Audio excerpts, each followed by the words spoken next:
Hello everyone, welcome to my channel convey IAS pieces. तो जैसा कि हमने वादा किया था अपने घटना चक्र की सीरीज ले आने के लिए, तो आइए आज से हम घटना चक्र की सीरीज स्टार्ट करते हैं और सारे सब्जेक्ट कवर अप करेंगे घटना चक्र से हमारे यूपी पीसीएस एग्जाम के लिए। तो 6 दिसंबर को हमारा एग्जाम है और अभी तक कैलेंडर में तो 6 दिसंबर ही दिया गया है। अगर डेट आगे पीछे हो सकती है तो आई डोंट नो, बट यह है कि हम अपना जो सिलेबस है वो घटना चक्र का वो हम कंप्लीट करेंगे। तो पहला हमने सब्जेक्ट रखा है इंडियन पॉलिटी एंड गवर्नेंस, ठीक है। और यहाँ से हम स्टार्ट करेंगे और सारे सब्जेक्ट को कवर अप करते हुए चलेंगे। तो ठीक है, आइए चलते हैं, let's start without a delay. तो पहला जो चैप्टर है वो है कॉन्स्टिट्यूशनल डेवलपमेंट ऑफ इंडिया, है ना। आप देख सकते हो कॉन्स्टिट्यूशनल डेवलपमेंट ऑफ इंडिया में दो है, act pass by the British India company rule and act pass by British crown. तो ये कंप्लीट हम करेंगे, सारे चैप्टर सारे टॉपिक वाइज कवर अप करेंगे। तो आइए देखते हैं। तो पहला है हमारा topic constitutional development of India, ठीक है। तो यहाँ का जो एक्ट है वो स्टार्ट हो, देखिए कॉन्स्टिट्यूशनल डेवलपमेंट दो तरीके से हमारे हुआ। एक act pass by British East India 1773 से 1853 तक, और act passed by under British crown 1858 से 1947 तक, ठीक है। तो regulating act of 1773 designated the governor of Bengal Warren Hasting as the governor general of Bengal and subsumed the presidencies of Madras and Bombay under Bengal's control, ठीक है। Governor General was provided with an executive council of four to assist him in military and non-military decision which would be made by the majority of the council, ठीक है। तो regulating act of 1773 क्या करता है कि जो governor of Bengal है, इस वॉरेन हेस्टिंग, इसको गवर्नर जनरल ऑफ बंगाल बनाते हैं, ठीक है, governor general of Bengal, and subsume the presidency of Madras and Bombay under Bengal control. और जो मद्रास और बॉम्बे की जो प्रेसिडेंसी वो भी बंगाल के साथ मर्ज कर दी जाती है, ठीक है। The governor general was provided with an executive council of four, और एक एग्जीक्यूटिव प्रशासनिक जो एग्जीक्यूटिव काउंसिल कार्यपालिका का एक काउंसिल भी बनाया जाता है, उसमें 4 मेंबर होते हैं, ठीक है, इन और मिलिट्री और नॉन मिलिट्री डिसीजंस के लिए, ठीक है। Governor general could vote only in case of tie, ठीक है। और जो गवर्नर जनरल होता था वो टाई होने के संदर्भ में ही सिर्फ वोट कर सकता था। And governor general had a casting vote in case of equal division, अगर इक्वल डिवीजन हो गया तब वो कास्ट कर सकता था अपना वोट, ठीक है। और supreme court which had a chief justice and 3 other जजेस was established at Fort William in Calcutta in the year 1774 by this act, ठीक है। और इसके बाद पीट्स भी इंडिया एक्ट है जिसमें बोर्ड ऑफ कंट्रोल बनाया गया पॉलिटिकल मैटर्स के लिए एंड कोर्ट ऑफ डायरेक्टर बनाया गया कॉमर्शियल अफेयर्स के लिए, ठीक है। फिर एक्ट ऑफ 1786 बनाया है, उसमें governor general could overrule his council in matter of importance affecting the safety peace और interest of empire in India. Governor general was granted the powers of commander in chief. Lord Cornwallis was the first governor general to enjoy these powers. तो जो governor general था उसको military powers मिली, commander in chief की उपाधि उसको मिली और उसको मिलिट्री पावर्स भी मिले। तो लॉर्ड कॉर्नवालिस था वो पहला मतलब लॉर्ड था जिसने मतलब गवर्नर जनरल था जो ये सारे पावर्स को एंजॉय किया। Charter act of 1793 further extended the commercial monopoly of company for another 20 years। तो कंपनी की जो मोनोपोली है उसको 20 साल के लिए और एक्सटेंड कर दिया गया और 1793 के एक्ट से। फिर charter act of 1833 for the first time made provision of at least 1 lakh rupees per year to be spend on the education. तो 1 लाख रुपए सालाना एजुकेशन पे खर्च करने के लिए दिया गया, ठीक है। और it ended the companies monopoly over trade although the monopoly over trade off T and trade with China continue, ठीक है। तो मोनोपोली खत्म कर दी गई इसकी, पर चाय और ओपीएम जो चाइना के साथ पोर्ट होता था ओपीएम, टी ऑन ओपीएम, इसके साथ कंटिन्यू रहा। फिर चार्टर एक्ट ऑफ 1833 आता है, made the governor general of Bengal the governor general of India and vested him all civil and military powers and lord William Bentinck became the first governor general of India. तो charter act of 1833 है जो governor general of Bengal को governor general of India बनाता है और पहला Lord William Bentinck जो है वो पहला गवर्नर जनरल ऑफ इंडिया बनता है। It ended the activities of East India company as a commercial body which became purely administrative body, ठीक है। A legal member, fourth member was included in the council, executive of general and Macaulay was the first legal member। तो एक जो governor general of India था उसकी एक मतलब administrative body बनाई गई और उसके लीगल मेंबर हुए 4 और उसमें से जो पहला था वो था फर्स्ट लीगल मेंबर वो लॉर्ड मैकॉले था, ठीक है। And this member was entitled to act for legislative purposes और ये सिर्फ लेजिस्लेटिव पर्पस के लिए काम करते थे। चार्टर एक्ट ऑफ 1853 क्या करता है? Separated for the first time the legislative and executive functions of Governor General Council. It establishes a separate Indian Central Legislative Council for lawmaking. Introduces an open competition system for the selection and recruitment of civil servants. तो 1853 का जो charter act है वो क्या करता है? जो legislative और एग्जीक्यूटिव फंक्शंस है इनको अलग अलग करता है गवर्नर जनरल काउंसिल के, और उसके बाद ये सेंट्रल एक लेजिस्लेटिव काउंसिल बनाता है, एक लॉ मेकिंग बॉडी जिसको आज हम देख सकते हैं मॉडर्न टाइम में संसद कहते हैं, पार्लियामेंट। तो ये उसी टाइम इसकी नींव पड़ गई थी। और ओपन कंपटीशन है ना, ओपन कंपटीशन स्टार्ट किया गया है सिविल सर्विसेज के लिए इसी एक्ट से। तो आप देख सकते हो कि हमारे एग्जाम में कैसे इस पूरे इस चैप्टर से कैसे कैसे क्वेश्चंस पूछे गए हैं हमारे एग्जाम्स में। तो पहला क्वेश्चन आप देख सकते हैं, in which of the following act the provision was made for the establishment of supreme court at Calcutta. तो ये कौन सा एक्ट है ना जिसके मतलब सुप्रीम कोर्ट बनाया गया था? तो 1773 के जो एक्ट था उससे हम देख सकते हैं कि सुप्रीम कोर्ट की स्थापना करी गई थी फोर्ट विलियम कलकत्ता में, ठीक है। और court was established in 1772। Sir Elijah Impey was the first chief justice of supreme court। तो पहला जो चीफ जस्टिस था सर एलिजा एम्पे, ठीक है, इसको पहला बनाया गया था। और with reference to establishment of supreme court which of the statement is are correct, इसमें हमें करेक्ट स्टेटमेंट बताना है। Supreme court at Calcutta was established by the regulating act of 1773। तो सुप्रीम कोर्ट 1773 के एक्ट से एस्टैब्लिश किया गया था, सही है।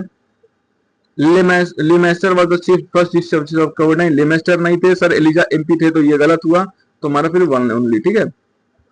तीसरा क्वेश्चन हमारा देख सकते हैं, इसमें कूट मिलान दिया हुआ, establishment of board of control.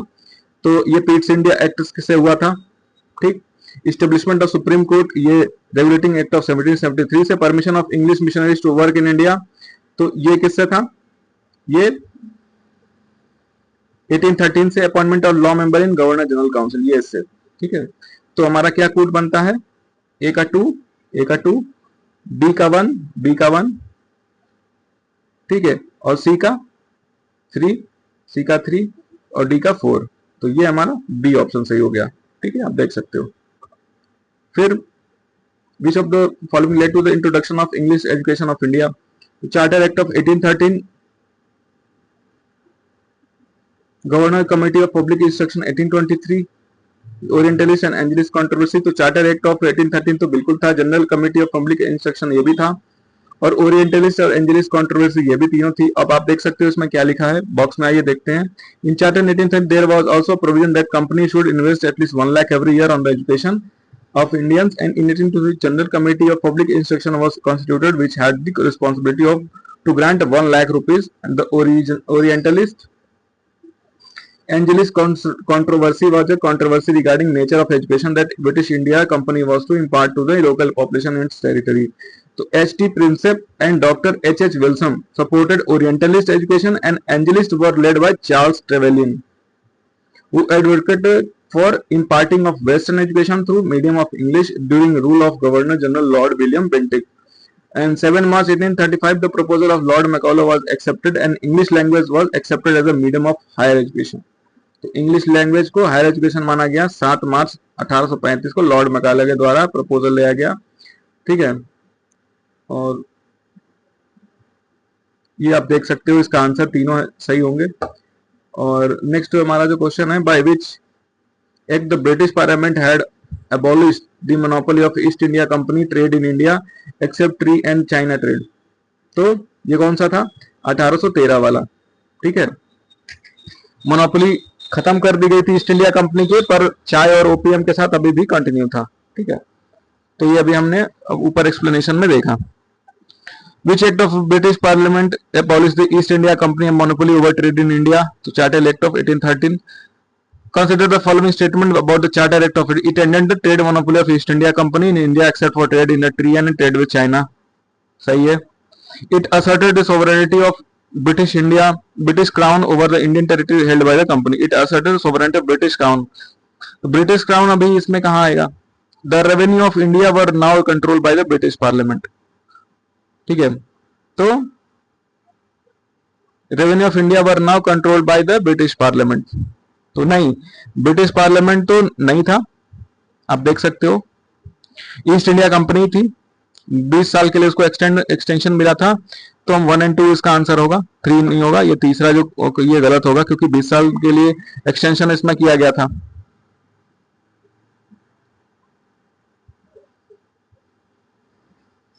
Which act for the first time made it possible for the Indians to take some share in administration of their country?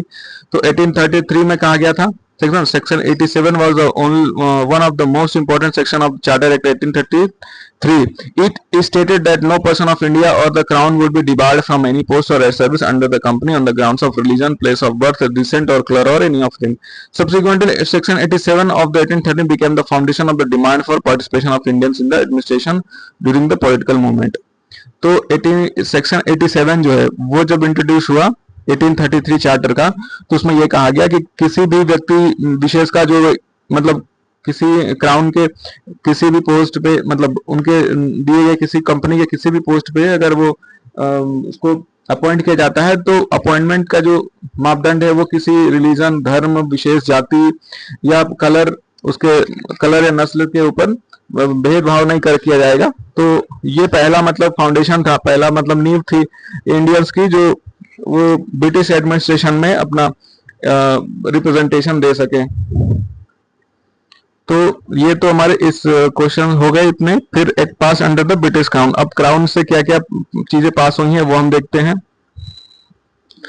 तो British crown decided to assume sovereignty over India from the East India company by the government of India act 1858. तो just 1857 की क्रांति के बाद ये act लाया गया था 1858 वाला. और he became the direct representative of the British Crown. Lord Canning became the first viceroy of India and the board of control and court of director came to an end. तो ये जो Pitt's India act के तहत ये चीजें बनाई गई थी इनको एंड कर दिया गया.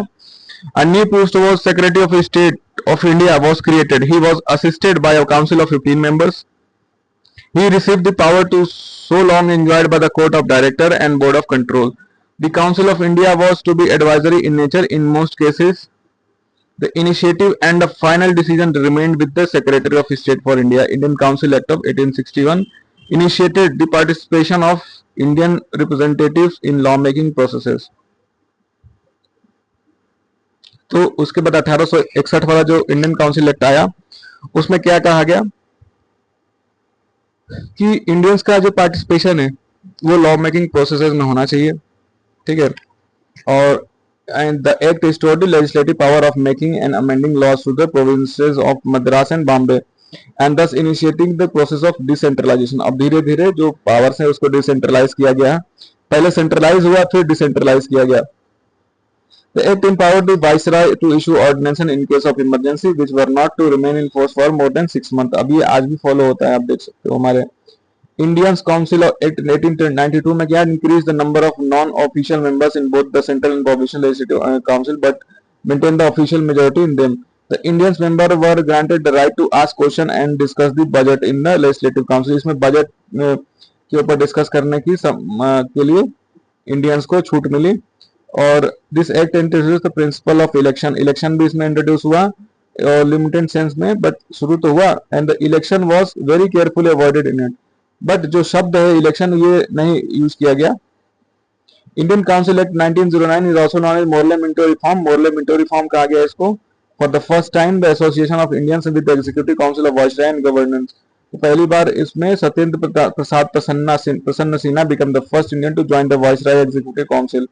तो वाइसराय एग्जीक्यूटिव काउंसिल में सत्येंद्र प्रसाद सिन्हा को एग्जीक्यूटिव काउंसिल में पहली बार स्थान मिला. तो पहले इंडियन थे ये.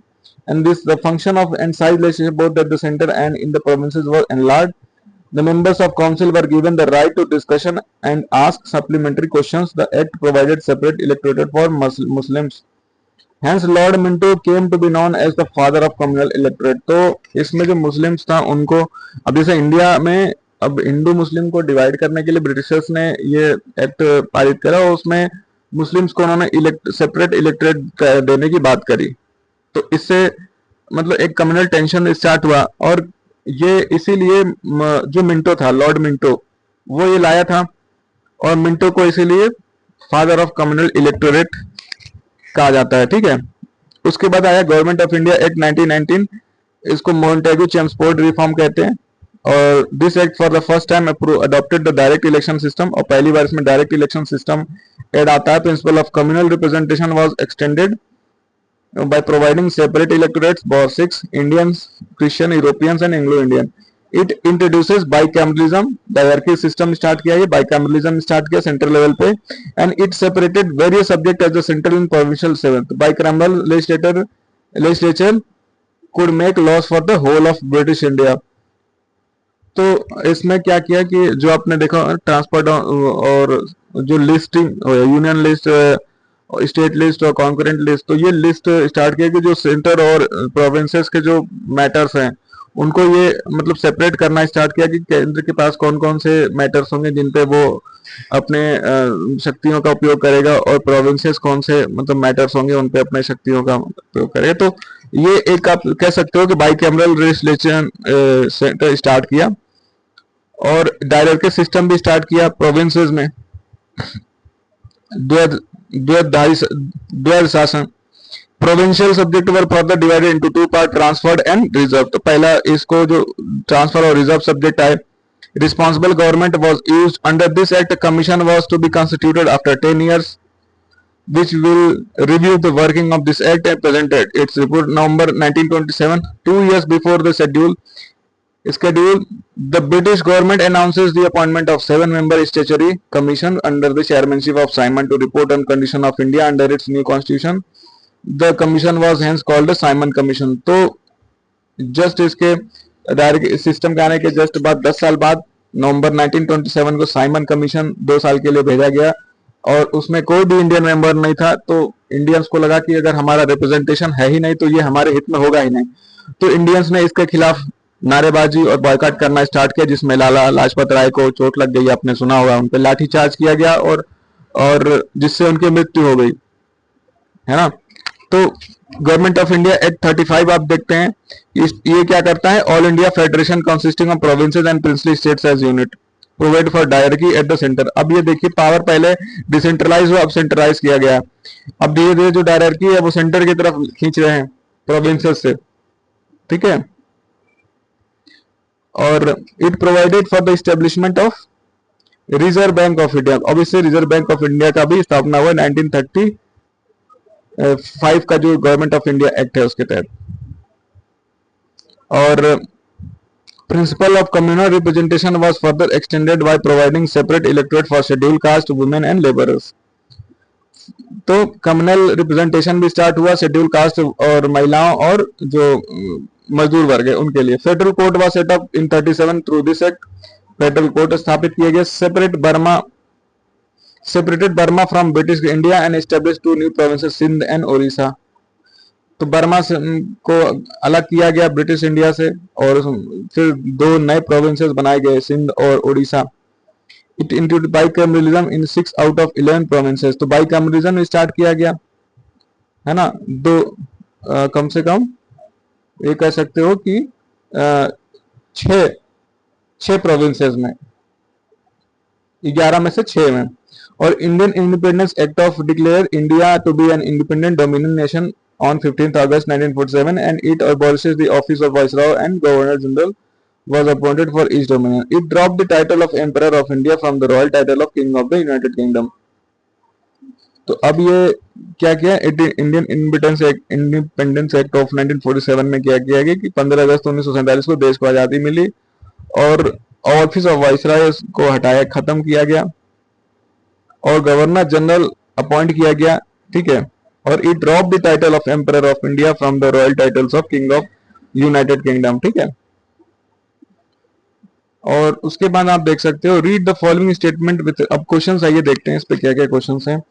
तो Indian council act 1867 to choose the correct as a result of this total member of executive council of governor general became 7, ठीक। For legislative work member of additional members could be minimum 6 and maximum 12।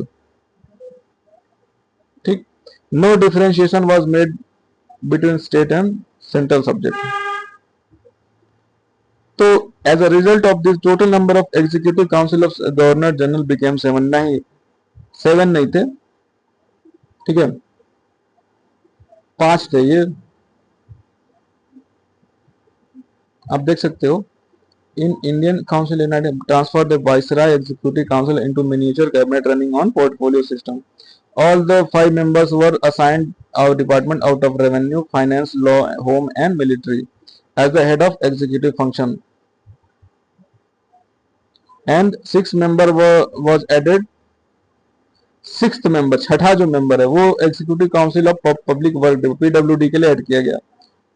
तो for legislative work the number of additional member were determined to be minimum 6 and maximum 12, which were to be nominated by Viceroy for 2 years, and at least half of the additional members were to be non-official. No differentiation was made between central and provincial subject. तो ये तो सही है, ये भी सही है, 6 और 12 का रेशियो था, है ना, कि 12 में से कम 6 जो हैं वो एडिशनल मेंबर्स होंगे ही होंगे, ठीक। पर यहाँ पे ये नहीं था, total number of executive council of governor जो बिकम 7 नहीं थे, 6, ठीक है। तो ये गलत हो जाएगा हमारा, तो ये गलत हुआ, तो ये आंसर आया। छत्तीसगढ़ पीसीएस 2021 में क्वेश्चन पूछा गया है।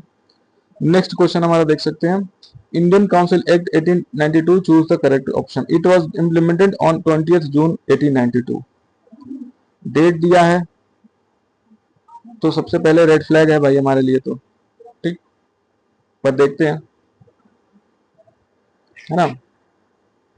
Out of total 24 members, 5 were non-government members and members were given right to ask supplementary questions, ठीक। तो अब ये देख सकते हो छत्तीसगढ़ प्री में तो क्वेश्चन पूछा गया पर ऑप्शन ही गलत दिए उन्होंने, है ना। पर इसका एक्सप्लेनेशन हम देख सकते हैं। तो स्टेटमेंट जो दूसरा वाला है वो गलत होगा, क्योंकि 24 में से 5 नॉन एनजीओ में नहीं होंगे, non government member.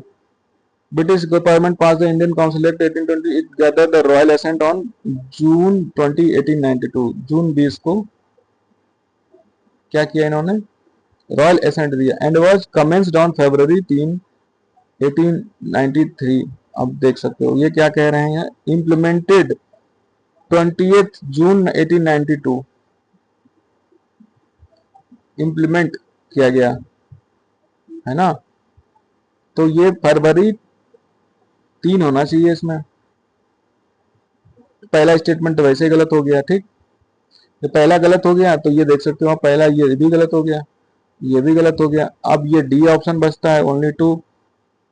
The number of additional members elected to governor general was increase to a member of 10 to member of maximum of 16 members. Among these additional members, at least half had to be non-official. Thus, as per rule of this act, these additional members 6 were official and 10 were non-official. In non-members, both Indian and European were included. The statement is wrong. तो ये भी गलत हो गया, तो सारे question सारे statement गलत हो गए। तो इसका मतलब ये members were not given the right to ask supplementary question. Budget के डिस्कशन में आप भाग ले सकते हो, सप्लीमेंट्री क्वेश्चन पूछने की बात नहीं करेगी तो कि आप वहां अपना ज्ञान लीजिए। सिर्फ बजट के बारे में आप पूछ सकते हो कि बजट मतलब बजट से डिस्कस कर सकते हो कि बजट में क्या क्या मतलब चीजें हैं, है ना। तो ये कर सकते हो आप, तो ये तो क्वेश्चन ही डिलीट करना चाहिए। Under which of the following act legislative council of India receive the power to discuss the budget. 1892 है, अभी हमने ऊपर देखा।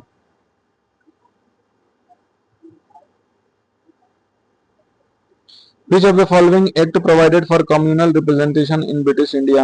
Communal representation parliamentary reform में हुआ था, हमने देखा था। Act of 1909 was associated with introduction of separate electorate, ठीक। By which of the following act was the federal court in India created? Federal court किससे बनाया गया?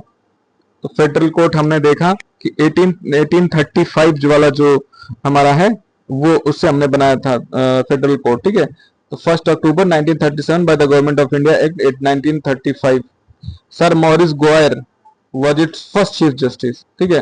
तो ऑप्शन जो है डी सही होगा इसका, ठीक है। अब इसमें नन ऑफ दी अबव है तो मतलब कि डरना कि मतलब ये तो दिया ही नहीं option, none of these answer होगा एक, ठीक है।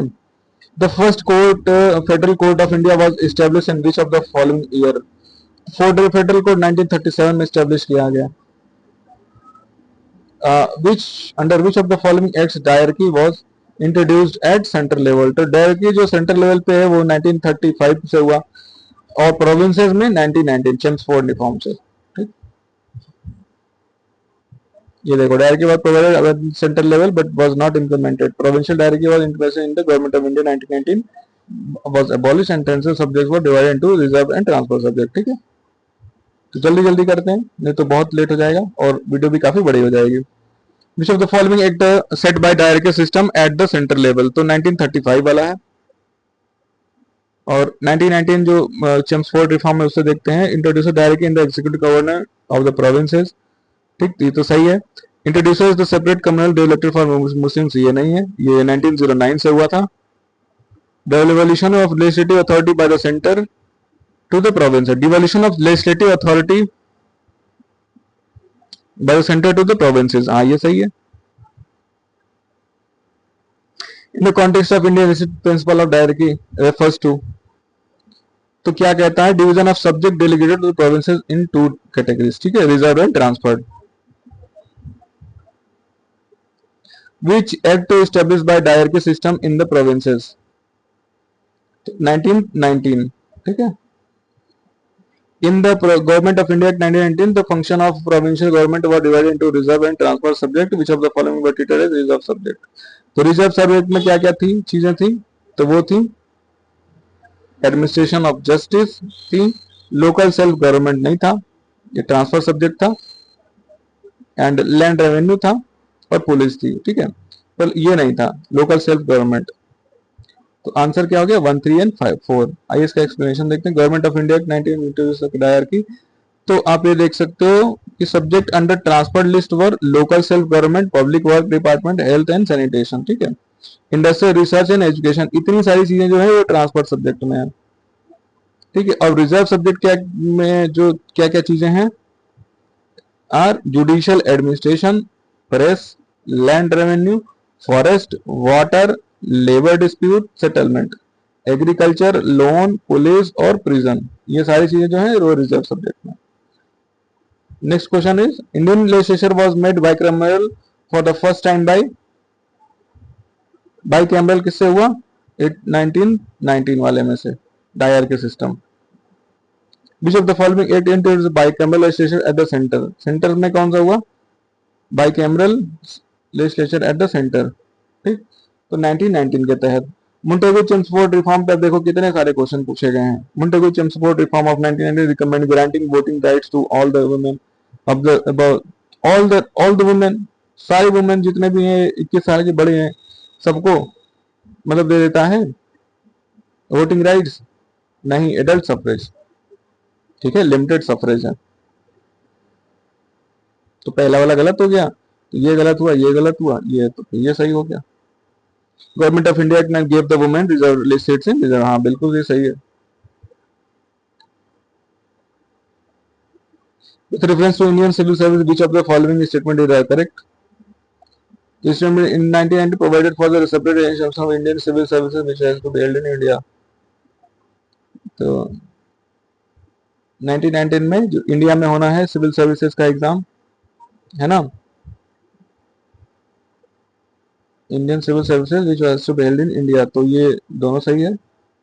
कौन सा percentage of Indians were more compare to European, दोनों में इंडियंस ज्यादा थे और इसी में आप देख सकते हो सुभाष चंद्र बोस जी ने क्वालिफाई करा था ये 1939 के आसपास।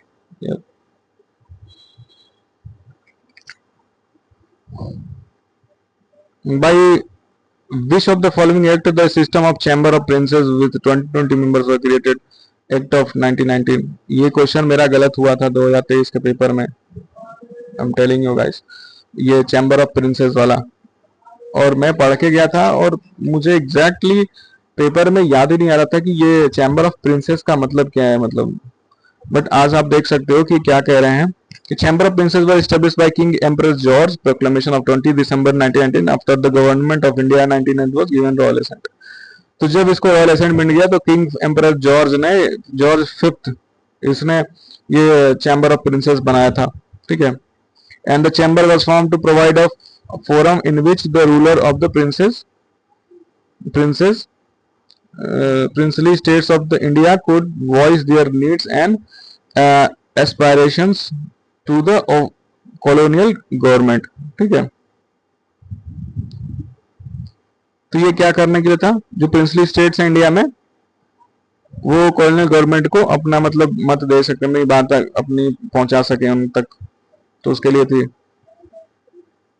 और एनुअल मीटिंग भी होती थी इनकी। It was an advisory body and the first Maharaja Bikaner जो गंगा सिंह है, ये पहले चैम्बर मतलब फ्रांस चांसलर थे, जो चैम्बर बनाया था इसने। इंपॉर्टेंट है भाई ये क्वेश्चन, है ना, तो ऐसे अटपटांग क्वेश्चन है, पूछते भी हैं। Which of the following election of Central Legislative Assembly were held under the Government of India Act 1919? तो central legislative assembly was held under the government of India 1919 में। तो इलेक्शंस कब कब पूछ रहे हैं लोग, तो 1926, 1945, 1926 और 1945 में हुए थे, 37 में नहीं था, ठीक है। तो ऑप्शन है सी। In which year the last election of Indian legislature under the Government of India Act 1990 was held? तो 1945 में था। मतलब दो आपको याद रखना है, 1945 और 1926, ये इसमें जो इलेक्शन हुए थे इंडियन लेजिस्लेचर के, जो ऊपर दिए हैं। ये लास्ट था, पहला, ये लास्ट, ये लास्ट था, ये पहला। Power of president to issue ordination in a relic of government of India act 1935, ordinance pass करने का। आर्टिकल 123 है जिसके तहत ऑर्डिनेंस पास करता है president, inspired by section 42 of government of India act 1935। तो ऑर्डिनेंसेस यहीं से लिए गए हैं। विच of the following act introduce the principle of constitutional autocracy? Principle of autocracy क्या है? Government of India act 1935।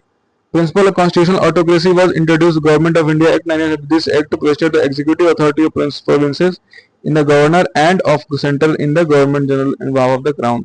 तो इसमें प्रोविंसेस में जो है वो एग्जीक्यूटिव पावर जो है वो गवर्नर के पास वेस्ट थी और सेंटर में गवर्नर जनरल के पास, ठीक है। The distribution of power between center and states are as in the Constitution of India is based on which of the following plans? तो ये किससे? गवर्नमेंट ऑफ इंडिया एक्ट 1935 के सेंटर में है ना। Separation of power was made by the government of India act 1935. It divides the legislative power between central and provincial legislature and replace dyarchy in provinces with dyarchy at the centre, ठीक है। amongst the following was not a salient feature of government of India Act 1935. The residuary subject were allocated to provincial legislature.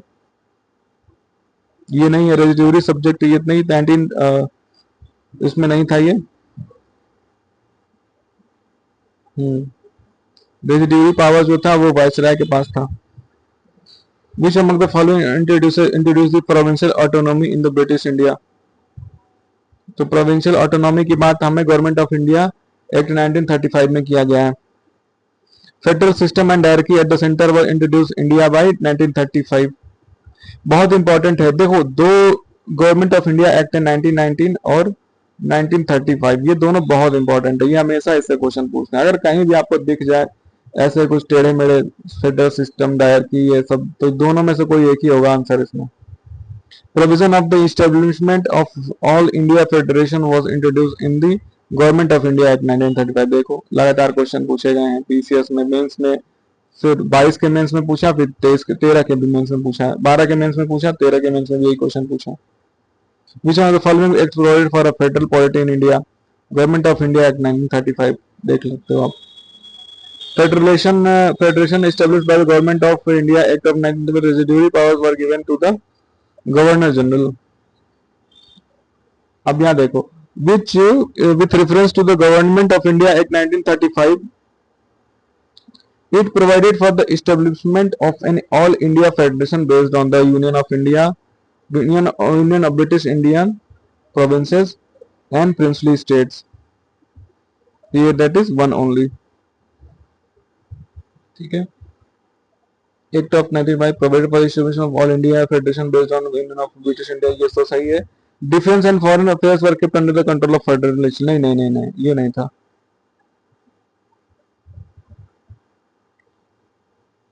जो government of India act 19 कहता है concept direct introduce as पर the sanction जो function of governor general था, है ना, respect to defence, ecclesiastical affairs, external affairs, tribal areas was to be exclusively exercised by him in description of this. तो governor general जो था वो इसको यूज करता था, ठीक है, फेडरल लेजिस्लेशन में नहीं. The federal system proposed under the government of India act 1935 was federation of India. Next question है, which of the following was not one of the features of government of India act 1935. Provincial autonomy बिल्कुल थी. Reconstruction of governor general executive council ये भी था. Approval of act of 35 ये नहीं था. Proposal of federation of India ये भी था. Which one of the following is not an important and permanent constituent in the constitutional history of India as adopted in the Government of India Act 1935. तो written constitution, ठीक है, ये इसमें कहाँ है एक गवर्नमेंट ऑफ इंडिया एक्ट में, बाकी सारी चीजें हैं. Why is the Government of India Act 19 important? It is a main source for Constitution of India. It gave independence to India. फिर it invices partition of India, नहीं, ये तो 1947 वाले के बाद हुआ. It abolished the native states, ये भी नहीं होगा.